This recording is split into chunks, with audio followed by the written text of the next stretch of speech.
بسم الله الرحمن الرحيم السلام عليكم ورحمة الله وبركاته داوديال كل wanaagsan halkan waa warbaahinta hay'adda media meel kasta aad joogtiin waxaan idin leenahay waqtigeedii wacnaado insha Allah wacan oo wanaagsan daawadayaal mar kale xubintan ugu horeysa waxaynu ku soo qaadanaynaa BBC-da oo la sheegay inay dhimayaan qarashaadkii shaqaalaha xilli ay hay-addu wajahayso cadaadisyo maaliyadeed hay-adda warbaahineed ee BBC oo ka mid ah hay-adaha warbaahinada awoodda adeegeed dalka UK ayaa waxay bishan February 12 soo saartay war-saxaafadeed lagu sheegay qorshe 10% lagu jarayo qarashaadka hay-adda ku baxay 3 sano ee soo socota sababo la xiriirta cadaadisyo dhaqaale oo la taaban kara oo hay-adda soo food saaray hadalka BBC laguma cadeyn qarashka la doonayo in la seebgareeyo ama la jaro balse warbaahinada kale UK ayaa ku soo waramaya in qarashaadka la doonayo in ay BBC jarto uu gaarayo ilaa 600 milyan ee giniga sterlinka UK laga isticmaalo oo u dhiganta lacag dhan 1.3 milyan oo dollarka Mareykanka BBC-da qarash dhimista 3 sano ee soo socota ayaa la sheegay inay ka mid tahay dhimista shaqaalaha BBC-da iyo qaar ka mid ah barnaamijyada ka baxa qaybaha kala duwan ee warbaahinta BBC-da qoraal uu soo saaray afayeen u hadlay warbaahinta BBC-da ayuu ku sheegay isbedelka degdega suuqa warbaahinta ka sokow ay BBC sii wadayso inay wajahayaan cadaadisyada ballaaran ee maaliyadeed war-saxaafadeedka waxaa kaloo lagu xusay inay BBC rajeynayso inay sameeyaan keedin dheeraada oo ku dhawaad 10% noqonayso 3 sano soo socota isla markaana ay mudnaanta siinayaan macaamiisheeda isugu jira dhageystayaasha iyo daawadayaasha si kastaba sababaha keena soo dhaca ee dhimista qarashaadka warbaahintaasi ayaa sii xumaanaysay xilli ay macaamiil yar ay bixin waayeen qarash sanadeedka liisanada ee adeegyada warbaahinada BBC-da iyadoo guri kasta oo ku yaala dalka UK ay doonayaan in si toos u daawadaan kanaalada telefishinada qarash sanadeedka daawashada telefishinada BBC-da ee ay maamulka BBC-da aad ugu baahan yihiin ayaa waxay haatan macaamiisha guri kasta oo ku yaala dalka UK ay bixiyaan sanadkiiba lacag dhan 174.50 senti ee giniga dalkaas laga isticmaalo ee poundka warbaahinta BBC-da waxay bixisay in ka badan 23 milyan oo laysanka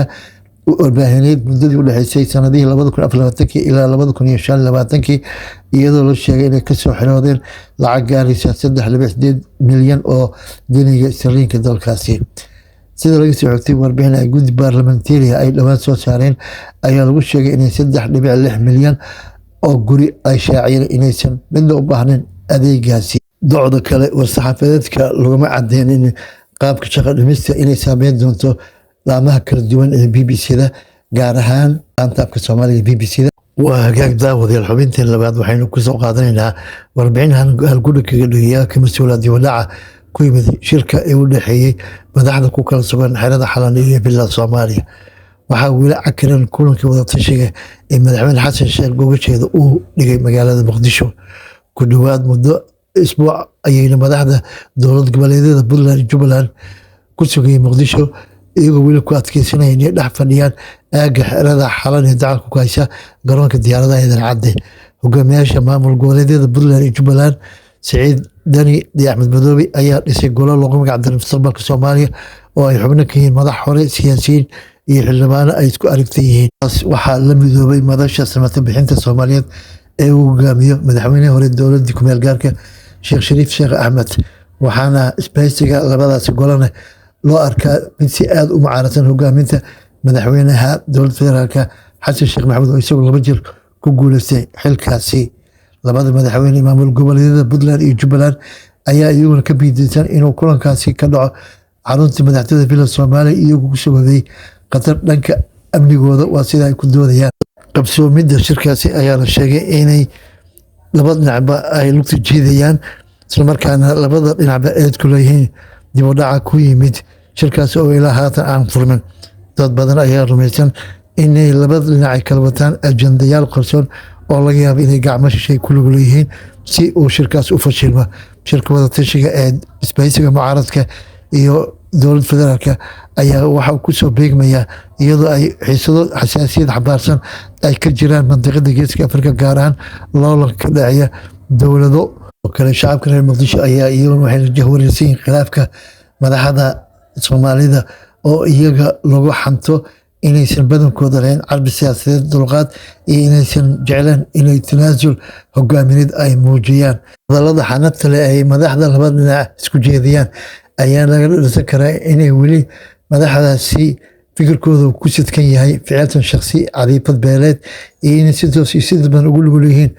qalalaasaha lagu fashilinayo geediga dowlad dhiska dalkeena. magaalo joogayaasha muqdisho ayaa la fajaacsan fikirka ama dooda ka dhalatay qaabka ama shirka halka lagu qaban lahaa, iyadoo la ogyahay in shirarkii maamul goboleedyada iyo dowlad federaalka uu had iyo jeer ka dhici jiray xarunta villa Soomaaliya. muqdisho waa nabad, manaha inay Siciidan Axmed Madoobe suurad xumeeyaan caasimada dalkeena, ayuu yiri oday reer muqdisho muddo dheer waayo joog u soo ahaa xaaladihii hore loo soo maray. wararka kale isdhex maray ayaa waxay muujinayaan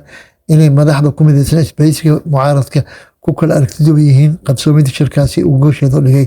madaxweyne xasan sheekh, iyadoo madaxda maamul goboleedyada Jubbaland Puntland ku doodayaan in shirkaasi lagu qabto xarunta Xalane, halka siyaasiyiinta kalena ee madasha wadatashiga ay muujinayaan inaysan wax cabsi ah jirin oo loo baahay inay tagaan shirka gogoshiisu ay fidsan tahay xarunta madaxtooyada ee villa Soomaaliya. xildhibaanayaasha iyo nabadgaradka iyo iyaguna garala waxa ay ku micnayaan sababaha uu dib u dhacay ama qabsoomi laayahay shirka wadatashiga ee looga hadli lahaa xalinta guud ee khilaafaadka siyaasadeed ee dalka, midka dastuuriga, qabsoomida doorashooyin qaran oo wada ogola iyo u gogol xaarka xilliga kala guurka ee madaxweynaha haatan iyo madaxweynaha lasoo dooran doono. xeelyareyaasha siyaasadda ayaa iyaguna u arka inaysan madaxda dowladda federaalk iyo kuwa mucaaradka ku heshiin kara shirkooda dib u dhacay, islamarkaana aysan doorashada ku dhici doonin xilligii loo qonday. taasi fursad iyo nafis siyaasadeed u noqon doontaa xilli howleedka xukuumadda haatan jirta si loogu gaashaanto firaaq dastuuri oo kale. siyaasiyiintii ugu tunka weyn ee lakabyada dowladeed heer federaal ilaa heer maamul goboleed ayaa la rumaysan yahay inay nolol u arkaan inay xilalkas kasii joogaan iyagoo aan dan iyo heela ka lahayn mustaqbalka qaranka, horumarka ummadda, islamarkaana uusan qabow iyo kuleel midna ku haynin dayaca waqtiyeedka iyo dib u dhaca shirarka ay ka tashiga ee ay iyagu u afduubaan. si kastaba diblomaasiyiinta beesha caalamka waxay dheendheen joogtaa ku hayaan khilaafaadka madaxda siyaasadeed iyagoo la afariisan habdhaqanka hogaamineed madaxda haatan hayinka u haysa hogaaminta dowlad dhiska Soomaaliya. sanadka warbixinteena waxaa isweydiin furan ah sidee la isugu soo dhaweyn kara labada dhinac si uu qabsoomo shirkaasi oo ay bulshada Soomaaliyeed il dhowrayaan. yaase ka mas'uul noqon doona fashilka shirkaasi iyo khilaafka garowshiye la'aanta ee madaxda labada dhinac ee ku kala sugan xerada Xalane iyo villa Soomaaliya. daawadayaal xubnihan ku talagalay waa naginta ilaa kulan kale waxaan idinkaga tegaynaa. wassalaamu calaykum waraxmatullaahi wabarakaatu. halkani waa warbaahinta Hayinka Media. nabadii.